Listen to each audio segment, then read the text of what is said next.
Ուղիղ մեկ շաբաթ առաջ խոցված հայկական ուղղաթիռի անձնակազմի ճակատագրի մասին դեռևս տեղեկություն չկա։ Ազգային ժողովի փոխնախագահ Էդուարդ Շարմազանովը այսօր ըստ էության զգուշացրեց Ադրբեջանի իշխանություններին. եթե առաջիկայում այս հարցում չփոխեն դիրքորոշումը, Ղարաբաղյան կողմը ստիպված կլինի գործողությունների դիմել։ Ընդ որում, թե ինչպիսին կլինեն դրանք, կախված է Ադրբեջանից։ Հնարավոր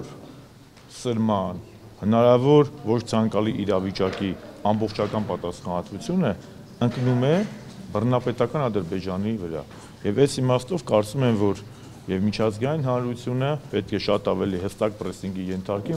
Թեև արդեն մի քանի օր է օդաչուների ճակատագրի հարցով բանակցություններ են տարվում, բայց արտաքին գործերի եւ պաշտպանության նախարարություններից ազատությանը փոխանցեցին, որ դրանք առայժմ արդյունք չեն տվել։ Երեկ ուղղաթիռի անկման վայր է փորձել այցելել ԵԱՀԿ գործող նախագահի անձնական ներկայացուցիչ Անջեյ Կասպշիկը։ Կրկին ապարդյուն։ Արցախի հեռուստատեսությանը տված հարցազրույցում նա ասել է, որ ադրբեջանական կողմը դիտորդներին արգելել է մոտենալ դեպքի վայրին։ Вообще любой мониторинг надо заранее заявить. Ինչպես ցանկացած դիտարկման դեպքում, այս դիտարկման համար էլ նախապես հայտ է ներկայացվել զինվորականներին։ Նրանք են նախապատրաստում դիտարկումը, ինչի համար մի քանի օր է պահանջվում։ Այս դիտարկման հայտը մինչև ուղղաթիռի անկումն ենք ներկայացրել։ Այդ դեպքից հետո բնականաբար ես ցանկացել եմ դիտարկման կետը փոխել, բայց ադրբեջանական կողմում իմ աշխատակցի պատասխանն այն էր, որ այդ տարածքում իրավիճակը լարված է եւ հնարավոր չէ անվտանգության երաշխիքներ տալ, որը մեր աշխատանքի համար անհրաժեշտ է։ Դրա համար մենք որոշեցինք դիտարկումն անցկացնել նախապես պլանավորված տեղում,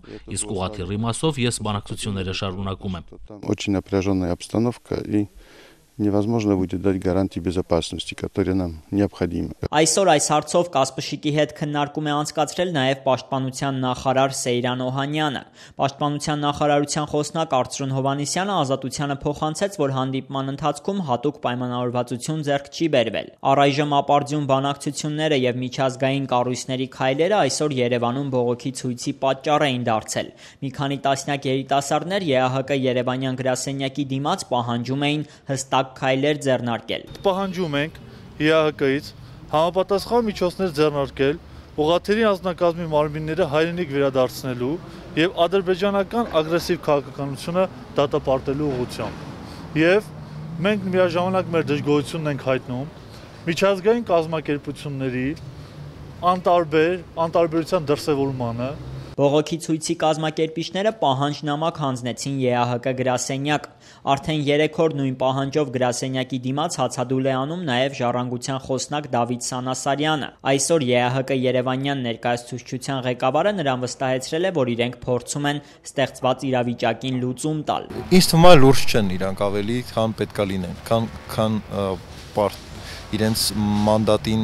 մանդատի համապատասխան պետք է լինեին։ Ինչ վերաբերում է ուղղաթիռի անկման վայրին, ապա ըստ հայկական կողմի այստեղ ուղղաթիռին մոտենալու ամեն մի փորձի դեպքում կրակոցները ինտենսիվանում են։ Ուղղաթիռի անձնակազմի հարցով զբաղվում է նաև Կարմիր խաչի գրասենյակը, որտեղից այսօր փոխանցեցին, որ բանակցությունները դեռ շարունակվում են, արդյունքներ դեռևս չկան։